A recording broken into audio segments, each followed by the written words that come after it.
哎，Hello， 朋友们，大家好，你们好啊！我叫侯志远，我平时还在上班，今天是请假过来的。我真的很希望能够保住我现在这份工作，因为我不想再面试了。我就感觉现在企业面试的花样越来越多。我之前找工作参加过很多的面试啊，然后所有面试形式当中，我最讨厌的一种叫群面。这个名儿就很奇怪，我第一次听还以为要在微信群里面。我说群里怎么面呢？是抢红包吗？群面还有一个名叫无领导小组讨论，这个名就更怪。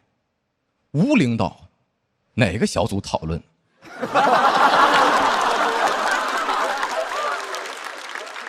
哎，朋友们，我不知道你们啊，反正我们无领导基本都是讨论领导。群面会给一个题目让大家小组讨论嘛？我参加那场群面是10个人一组，10进1，不如抢红包。这个淘汰率特别容易激发出人性的那种阴暗面。我特意查了那个群面的考察重点，首先是团队合作，你不能轻易的反驳别人。所以听到有一些人为了表现自己在那胡言乱语的时候，我心里想的是你在狗叫什么？但这个话到了嘴边就变成了我认同他的观点，并且有所补充。这个技巧叫 yes and， 翻译过来是当面一套背后一套。其次就是领导力也很关键，所以整个面试过程中大家表现出来的是我要积极融入这个团队，心里想的都是我要尽快接管这个团队。什么无领导小组讨论，我领导小组讨论，场面很乱，就特别像一群狗在抢一个骨头。我群面最怕碰到的就是那种特别急于表现自己的队友。当时我们还在会议室里等面试官来，我旁边那哥们儿表现欲就已经憋不住了，凑过来问我说：“哎，小侯，你是哪个学校毕业的？”我说：“哪个学校？”我说：“咱都群面来了，哥们儿，都是来当狗的，怎么你就非得问我的品种？”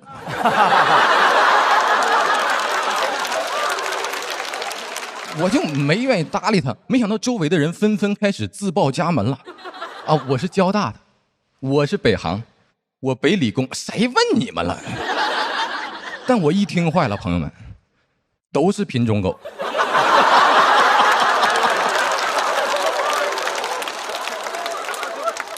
就我一个2本土狗啊！提问那哥们儿更狠，清华的。我说这里怎么还有狼啊？这里。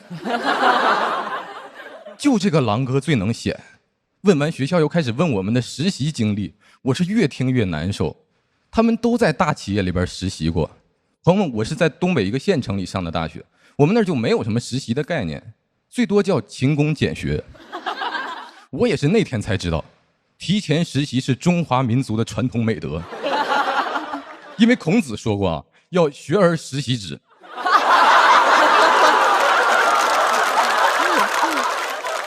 那个意思就是学完你得实习呀。我就没听孔子，学校也不太好，所以一直就没说话，这样就没有人知道我是土狗了，他们都以为我是酷狗。那个面试官来了才是正式的自我介绍，哎呦，场面就更乱了，人人都想被面试官记住，所以普通的介绍就根本没法被记住。但有一个同学的自我介绍啊，令我终生难忘。他说：“我希望用3种颜色来介绍我自己。我有红色一样的热情，黄色一样的创意，而我的底色是象征同理心的绿色。”我听他介绍完，赶紧组里10个人就剩9个了，因为他在装灯。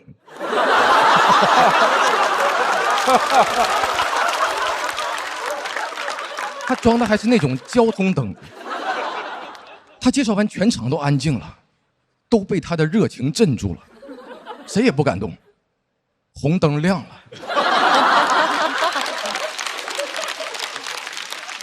我那场群面的题目很大胆，问：假如你是唐僧，西天取经要从6个徒弟中带走3个，你会带谁？这6个人分别是吕布、李逵、林黛玉、郑和、牛顿和瓦特。问你会带哪3个？为什么？我说我也想问呢，为什么呀？我原来的团队呢？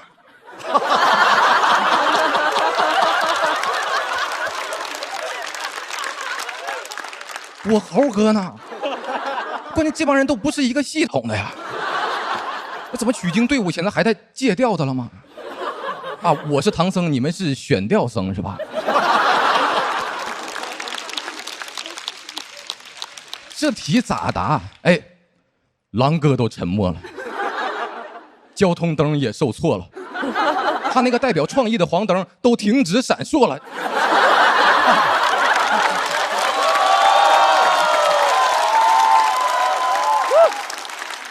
哎，怎么选呢？我要是选吕布、李逵、林黛玉，4大名著出了个核定本。关键吕布喜欢背刺主公，李逵只对宋江效忠，就林黛玉一个靠谱的，还老请病假。没人能送我取经，但是都能送我上西天。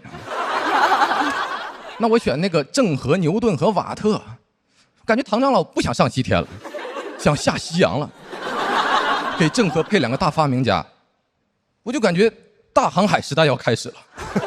我们开着蒸汽机船直奔大雷音寺，然后如来佛祖亲自封我为海贼王。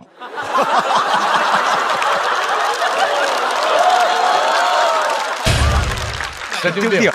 我这6个徒弟真是非常优秀，真的是很难选，所以我们讨论决定让他们6个先群面。我们会选3个表现好的带走，另外3个呢当外包，在节约公司人力成本的前提下，帮公司争取最大利益。面试官很满意，说我们每个人的表现都超出了他的预期，然后让学历最高的狼哥通过了面试。那你在面什么？他除了自我介绍都没说话。哎呦，那一刻我才读懂群面的题目。西天取经可以从6个徒弟中带走3个。问，谁是清华毕业的？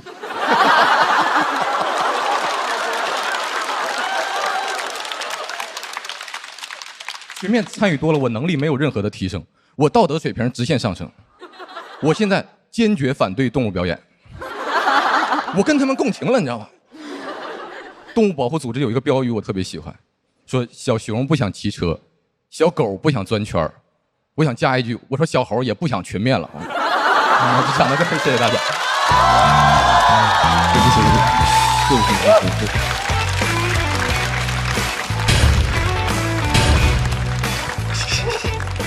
来，侯志远的锁票通道。